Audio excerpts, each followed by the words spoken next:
अस्सलाम वालेकुम। मैं हूँ doctor Hafsa Haider, homeo physician. और आज का जो हमारा टॉपिक है वो आयोडियम के बारे में है। आयोडियम आयोडीन से बनी हुई एक मेडिसिन है और बहुत ही ज़्यादा यूज़फुल होती है हमारे रोज़मर्रा ज़िंदगी में। ये ख़ास तौर पर एक ऐसे पेशेंट के लिए है जो बहुत ज़्यादा खाना खाता है मगर सूखता जाता है। उसके जिस्म पर गोश्त नाम की कोई चीज़ नहीं होती, जस्ट उसकी हड्डियाँ ही हड्डियाँ होती हैं। अगर उनके गोल्डन सिम्पटम जो हैं वो हम पहले से डिस्क्राइब कर दें तो ऐसा होगा कि डिबिलिटी बहुत ज़्यादा होगी, नकाहत बहुत ज़्यादा होगी, कमज़ोरी बहुत ज़्यादा होगी और जो एक्सेस ऑफ स्वेटिंग होगा उसमें स्वेटिंग बहुत ज़्यादा हो सकता है। और इतना लीन होगा लाइक टीबी, टीबी की तरह वो बहुत ही ज़्यादा जो है वो लीन होगा, बोलने पर उसको पसीना आएगा और घबराहट उसको महसूस होगी और चक्कर आएँगे। अगर ऐसी हालत हो किसी की तो आयोडियम 30 दे दे, चाहे वो पतला है या मोटा है, दोनों सूरतों में क्योंकि मेबी कार्डिक इश्यू आ रहे हों। कोई भी बीमारी जो लंग से रेलेवेंट है या किडनी से है तब भी आप ये मेडिसिन दे सकते हैं। जिसको खाली डिकारे आए उसके लिए भी ये मेडिसिन बहुत ही ज़्यादा इफ़ेक्टिव है। यूट्राइन के केस में अगर कैंसरस हो तो भी ये बहुत ही इफ़ेक्टिव मेडिसिन है। हार्ट में अगर पल्पिटेशन बहुत ज़्यादा होता है तब भी ये बहुत ही अच्छी मेडिसिन है। बोलना मुश्किल हो तब तो ज़रूर ही दें। लकोरिया अगर एक्रिड टाइप में हो यानी बहुत ही ऑफेंसिव और शदीद खराश वाला हो तो उसके लिए बहुत ही ज़्यादा इफेक्टिव मेडिसिन है।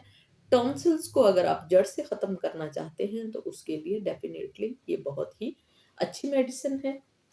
अगर किसी को बहरापन हो गया है, डेफनेस है, किसी भी वजह से है, अगर आप उसको 3 माह तक इसका इलाज करवाते हैं तो बिल्कुल ठीक हो जाता है। अगर हाइड्रोसिफिलिस किसी को है, खाना खाने लगे और सर में से पसीना आने लगे तो उसके लिए ये बहुत ही इफ़ेक्टिव मेडिसिन है।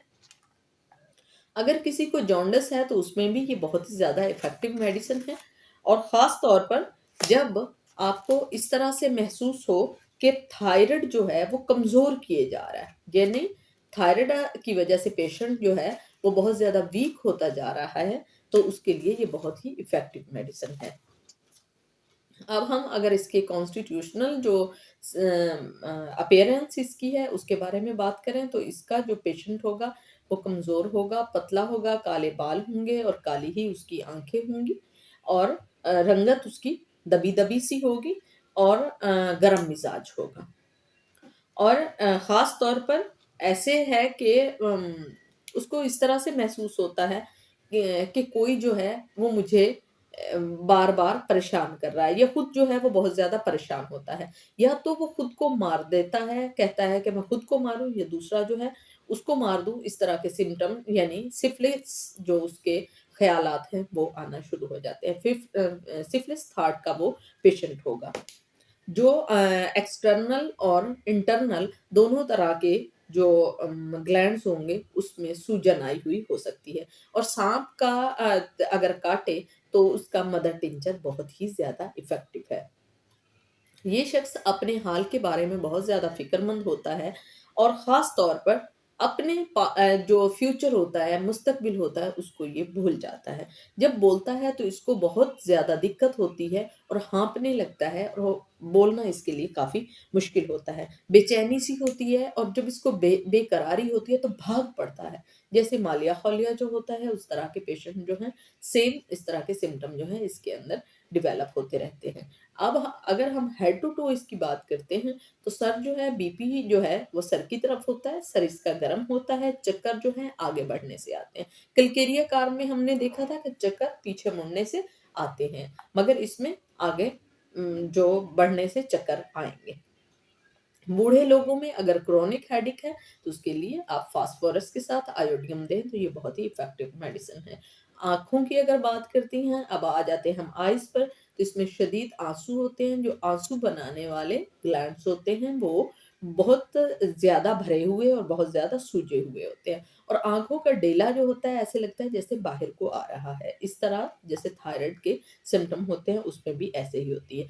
जो आँसुओं की वो ग्लैंड होता है, थैली सी होती है, उसमें इन्फ्लेमेशन जो है वो होना शुरू हो जाती है। नाक की अगर हम बात करते हैं तो बहुत ज़्यादा छींकें आती हैं, स्नीज़िंग बहुत ज़्यादा होती है, अचानक फ्लू हो जाता है। लियमसीपा में भी इस तरह से होता है, मगर आपको अगर अचानक आता है फ्लू और साथ में आपको स्नीज़िंग भी होती है, तो इलियमसीपा के साथ आप आयोडियम भी ले सकते हैं। और जब भी नाक को साफ करने लगते हैं ऐसे, तो नाक की जड़ जो है और नाक के अंदर जो है आपको तकलीफ होती है। इस तरह के सिम्पटम अगर बने रहते हैं और साथ में जब हाँ, आपको पेन होता है तो अंदर ज़ख्म भी बने हुए हों, तो उसके लिए ये बहुत ही इफ़ेक्टिव मेडिसिन है। मुँह की बात करते हैं तो मसूड़े जो हैं वो ढीले-ढीले से होते हैं, मुँह से बदबू आती है, पायरिया कंडीशंस जो हैं वो डेवलप होती हैं और बआसानी उसमें से खून रिसने लगता है। इस तरह की जब भी किसी को टेंडेंसी होती है तो मिर्क साल जो है वो दिमाग में आता है, मगर अगर आपको आयोडीन की कमी है या आयोडियम अगर आप इस्तेमाल करते हैं तो ये बहुत ही ज़्यादा इफ़ेक्टिव मेडिसिन है। गले पे हम आते हैं थायरॉइड की तरफ, तो इसमें घुटन सी होती है, शदीद भूख-प्यास लगती है और खाली डकारें आती हैं। अगर ना खाए तो परेशान हो जाता है और शदीद परेशान होता है। उसको बेचैनी और बेकरारी बढ़ जाती है। जब बेचैनी और बेकरारी ज़्यादा डेवलप होने लगे तो साइना जो है वो देना मत भूलिएगा। अब पेट की तरफ हम आते हैं तो एब्डोमिनल रीजन को हम रिकवर करते हुए देखते हैं कि लीवर और स्प्लीन जो है वहाँ पे सोजिश सी होती है, वहाँ पे आपको बहुत ज़्यादा इन्फ्लामेशन कंडीशन जो है वो मिलती है।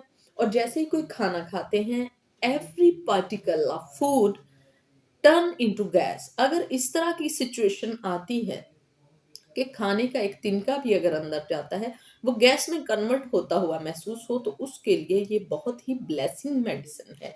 अगर आपको हेमरेज होता है स्टूल के अंदर, अगर आपको स्टूल के अंदर हेमरेज की कैफियत होती है, खून जो है वो आता है, तो उसके लिए ये बहुत ही इफ़ेक्टिव मेडिसिन है। डायरिया और कब्ज़ में अगर कन्फ्यूजन हो आपको कि कभी आपको लगे कि आपको डायरिया लगा रहता है या लगे आपको कॉन्स्टिपेशन हुई रहती है, तो उसके लिए ये बहुत ही इफ़ेक्टिव मेडिसिन है। ख़ास तौर पर जब आप कोई ठंडा दूध पी लें और फिर खुद को अच्छा महसूस करें और वैसे आप में नकाहत सी हो, तो ये उसके लिए बहुत ही ज़्यादा इफ़ेक्टिव मेडिसिन है। यूरिन की बात करें तो बार-बार यूरिन आता है, फ्रीक्वेंट आता है आपको यूरिन, मगर येलोइश और ग्रीनिश से कलर का होगा कि क्रोनिक जब सिचुएशन होती है, तो इस तरह का यूरिन जो है वो देखने में मिलता है। मेल की अगर हम बात करते हैं तो अट्रोफी जो है टेस्टिकल, उसमें ये बहुत ही ज़्यादा इफ़ेक्टिव मेडिसिन है। जब अट्रोफी होती है टेस्टिकल में, तो सेक्सुअल पावर जो होती है वो डिक्रीज़ होने लगती है, या परफॉर्मेंस के बाद बहुत ज़्यादा कपकपाहट हो या डिबिलिटी आपको महसूस हो, तो मेल पावर में देने के लिए ये बहुत ही इफ़ेक्टिव मेडिसिन है। अगर फीमेल की बात करते हैं, तो उसमें भी अगर ब्रेस्ट का साइज़ जो है वो कम होने लगता है या आपको फ़ील होता है कि कमज़ोरी के साथ-साथ जो साइज़ है वो कम हो रहा है, तो ये भी बहुत ही इफ़ेक्टिव मेडिसिन है। पीरियड के दौरान अगर आपको शदीद डिबिलिटी होती है, जैसे कि हमने एलुमिना में भी पढ़ा था, शदीद डिबिलिटी होती है, अगर आप एलुमिना लेते हैं जो आपको टाँगें काँपती हैं, तो उसके लिए ये बहुत ही ज़्यादा इफ़ेक्टिव मेडिसिन है। मेंस्ट्रुएशन अगर आपका इर्रेगुलर है, रेगुलर नहीं हो रहा, तो उसके लिए ये बहुत ज़्यादा इफ़ेक्टिव मेडिसिन है। अगर आपको यूट्राइन में हेमरेज हो रहा है, यूट्राइन में हेमरेज होता है कि जब आपका साइकिल पीरियड गुज़र चुका होता है, इसके बावजूद नीट ब्लड आना शुरू हो जाता है, तो उसमें लेकेसिस के साथ आयोडीन देते हैं, तो बहुत ही इफ़ेक्टिव मेडिसिन है। अगर आपको इन्फ्लेमेशन है यूट्राइन के अंदर, तो एपिस के साथ आयोडीन देंगे तो बहुत ही इसके अच्छे रिज़ल्ट मिलते हैं। आपको एक्यूट लकोरिया है तो उसमें आयोडियम बहुत ही इफ़ेक्टिव मेडिसिन है। ख़ास तौर पर ऐसे लोग जिनको डायरिया के बाद स्किन में रिंकल से पड़ जाते हैं, या डायरिया जब उन्हें लगता है तो उसके बाद उनकी स्किन काली-काली सी पड़ जाती है, रंग समलाहट में चला जाता है। जब ओवर स्वेटिंग किसी को होता है तो रंग शदीद सांवला होता है, तो रंग को गोरा करने के लिए ये बहुत ही ज़्यादा इफ़ेक्टिव मेडिसिन है। बहुत सारे लोग इसको यूज़ करते हैं, 1 एम में ले लें, ये 200 में ले लें और बहुत गोरा रंग होता है, ऐसा नहीं होता। मगर बहुत ही जो हैंडसम लुक होती है मेल में, वो इम्प्रूव हो जाती है इससे, क्योंकि इससे स्किन टाइट होता है, टिश्यूज़ टाइट होते हैं और जो ब्रेस्ट है वो टाइट होता है और आपके जो गर्दन पर रिंकल होते हैं वो टाइट होते हैं। इस सूरत में आपकी जो शख्सियत है, जो आपकी पर्सनैलिटी है, वो बहुत ज़्यादा इम्प्रूव होती है। इसलिए आयोडियम बहुत ही ज़्यादा इफ़ेक्टिव मेडिसिन है। हाँ, जो रंग है बहुत ज़्यादा गोरा नहीं होता कि बिल्कुल ही सफ़ेद हो जाए, मगर बहुत ही चमकदार और बहुत ही खूबसूरत हो जाता है। अगर किसी को मेरे से इसके बारे में इन्फॉर्मेशन लेनी हो, तो प्लीज़ आप जो हैं कॉलेज में मुझसे पूछ सकते हैं, कमेंट्स में मुझसे पूछ सकते हैं। और अगर आपको ये टॉपिक पसंद आया हो, प्लीज़ आप इसको लाइक कीजिएगा, शेयर कीजिएगा और सब्सक्राइब कीजिएगा। ओके, अल्लाह हाफ़िज़।